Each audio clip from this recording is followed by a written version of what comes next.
Are you ready to hear about the latest coloring trends this summer? Coloring is having a huge moment, and people are looking for ways to relax, to express themselves, and unplug from the busy world. And coloring hits all those high notes. So, what's popular right now? Well, let's take a look. Now, one of the coolest styles right now is grayscale coloring. These pages look like a realistic black and white photo with shadows already built in. When you color over them, you don't just fill the shapes, you create depth.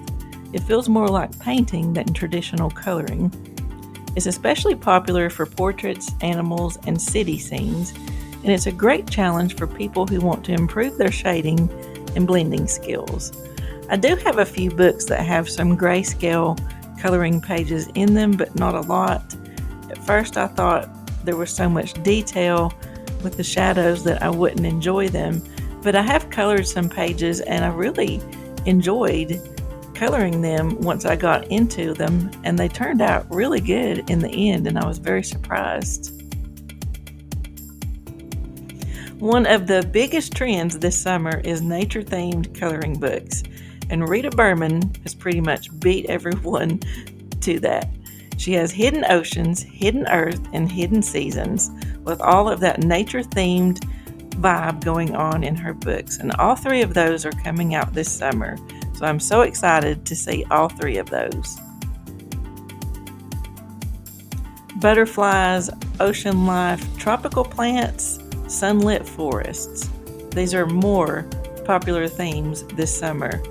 These pages often come with gentle curves, soft patterns that are perfect for slow, mindful coloring. Books that feature native plants and regional birds and even seasonal insects like butterflies or fireflies. It's not just beautiful, it's educational and calming. For those of you that like puzzles or structure, Color by Number books are back with a bang this year. They give you a guide so you don't have to think too hard. You just follow the colors and watch the masterpiece come to life. Now, I've not tried one of these books personally. I don't know if I would really enjoy them or not, but they seem to be getting really popular. And if you've tried one of these books, let me know how you liked it. Fantasy and magical worlds are also popular themes this summer. They have exploded in popularity with both kids and adults who like that little escape. From fairies to dragons to enchanted castles to space unicorns, these coloring books let your imagination go wild. Some even come with short stories or a little fantasy map you can color, so it becomes a full-on adventure. And let's just say those dragons look pretty cool when the page is finished. Another trend that is turning heads this summer is the stained glass effect. These pages have thick black outlines and large bold spaces, kind of like the art you would see in a cathedral window. When you color them with vibrant markers and gel pens, those colors pop dramatically. Some books are even using translucent paper in them to enhance the effect when you hold them up to the light. There is also the trend of not just coloring the normal way using lines, I guess you could say.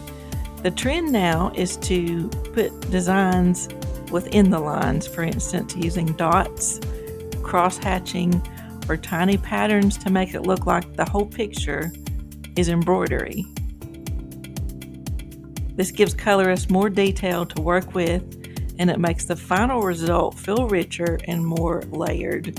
I've seen on some of the Facebook groups, and I think even on Instagram, the embroidery effect as far as coloring a page, and it looks really neat, but I don't know if I have the patience to sit and do that. I did this particular page here with the glass and the cork and just use simple dots, and this one was quite fun too. It turned out a little bit different, but it was definitely a different technique to use besides just sitting down and coloring the normal way.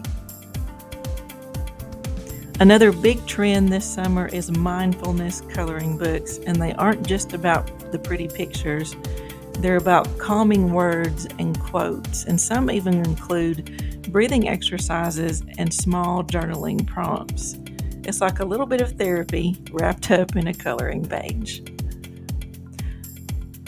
Personally, I don't enjoy the coloring pages that have words on them. I always skip over these pages, and if a book has a lot of pages with a word type theme in them, I will simply not buy it, but that's just one of my own preferences.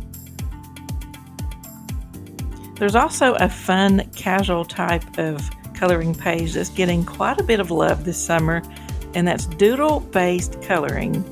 These books are filled with cute, quirky characters, tiny, very busy scenes like the page full of smiling fruit or a wild city made with desserts. It's low pressure, high fun, and it's especially great for younger colorists or beginners. Another trend out there this summer is the optical illusion pages, and these are great for people who like to be challenged. The designs have repeating patterns that can be simple or quite complex, and they can be quite satisfying for the people that actually enjoy these pages. Some even play tricks on your eyes with depth or motion once you fill them in. Now, personally, I've never tried one of the optical illusion pages. They look like they might be a little hard on the eyes, but if you've tried any of these pages, let me know in the comments if you enjoyed them or not. I hope you've enjoyed hearing about the biggest coloring book trends for summer 2025 and how many of you are already on top of these trends with your coloring books.